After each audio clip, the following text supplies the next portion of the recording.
Hi, this is Shanika with Dominica Source, and I'm interviewing Mr. Ian Douglas, the Minister of Tourism, and we're going to talk about all different aspects of life. First and foremost, we're going to talk about tourism and your ideas and where we are as far as the tourism industry in Dominica and where you'd like to take it.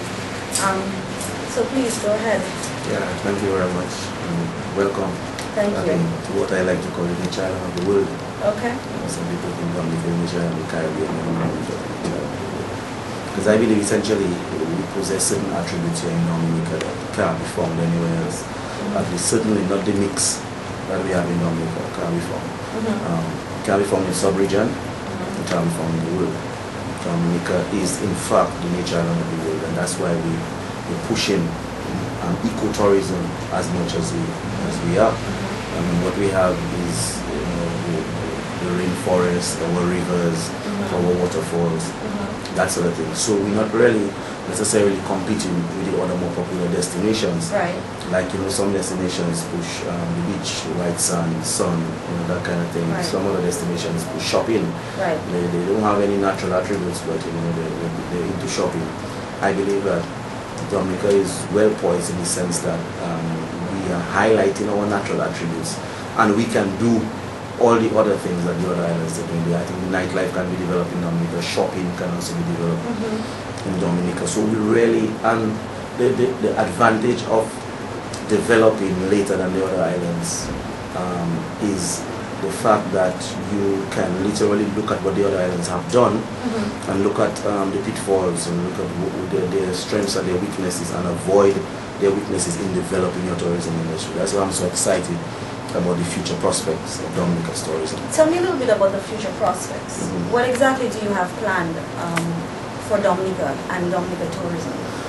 Well, the good thing about Dominica's tourism is that in 2005-2006, we commissioned the putting together of what we call the tourism master plan, and that master plan is a roadmap through to 2015. Okay. Do you have a committee already set up to? Did you establish a committee with locals, or who was on that committee steering? Well, what we did is we did a sort of consultancy. Okay. Yeah, and we had the consultant come in and interview the greatest cross-section of Dominica, not only persons in the tourism industry, but every single aspect of Dominican life affected by tourism was investigated, interviewed, and so we came up with a roadmap, a plan of how we're going to effect Dominica's tourism development for the next, well, in 2010 right now, for the next 5 years, but the plan was actually developed in 2005-2006. So we're not really shooting in the dark, we're not guessing. Right. Some of the targets we have actually achieved them already, well before 2015. Right. I mean, our cruise, in the cruise sector, we continue to hold our own very well. We meeting the mark of 600,000 passengers, which is something that we had projected for 2015. Wow. And we're That's achieving, awesome. That's awesome. Achieving those numbers even now. My goal really in cruise is to see 1 million passengers into Dominica. Right. And I know Dominica is a great dive destination, and we just want to take a moment to highlight or to pay respects to Derek Perryman,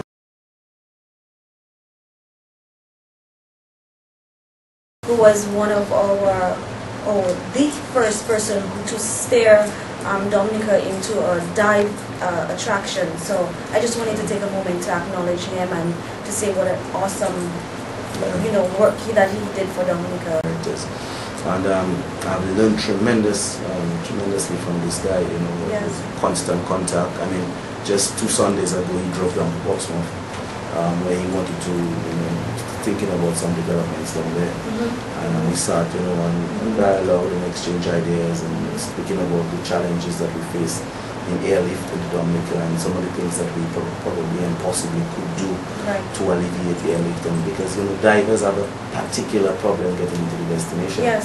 Divers come in with all their masks and their fins and their regulators, their BCDs, which is a dive suit and so.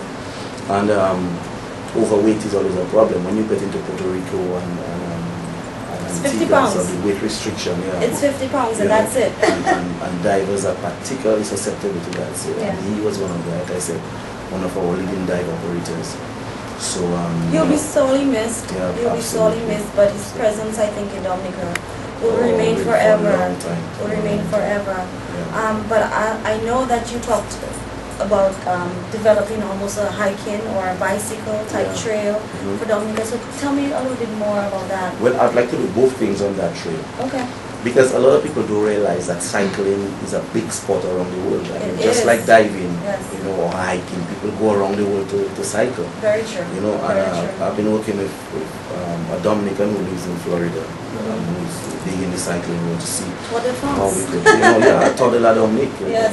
So the White Kubuli National Trail gives us an excellent opportunity, not only for hiking, because the 13 segments of the trail transcend or transect throughout Dominica, traverse the entire, especially the rainforest, and a number of the attractions. Yes. Or you can do one segment a day, it doesn't necessarily have to be the entire National Trail project, which really is catered towards bringing more hikers into Dominica.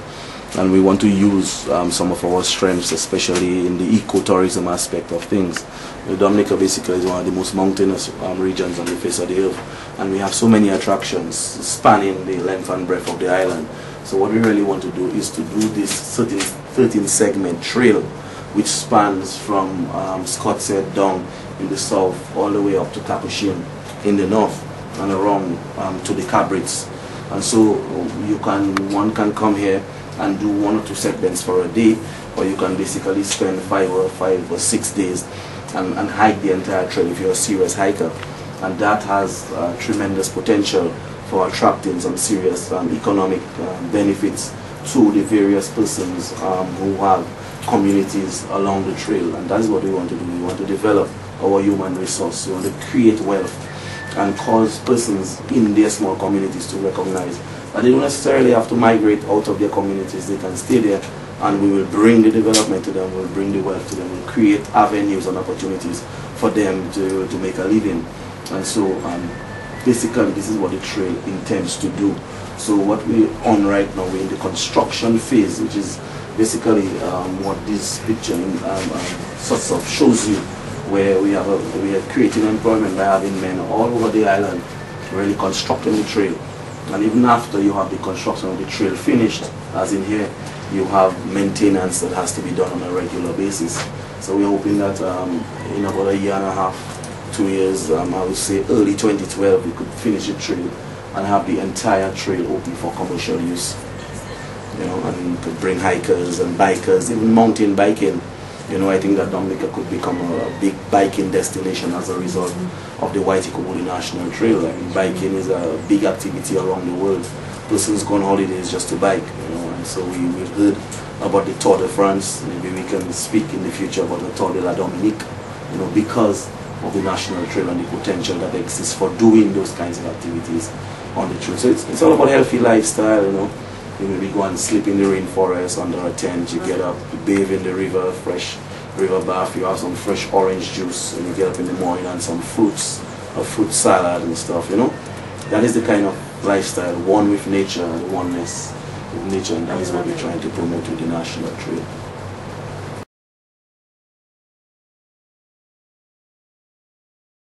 I would like to see some kind of cycling trail, especially for mountain biking, along the hiking trail, you know?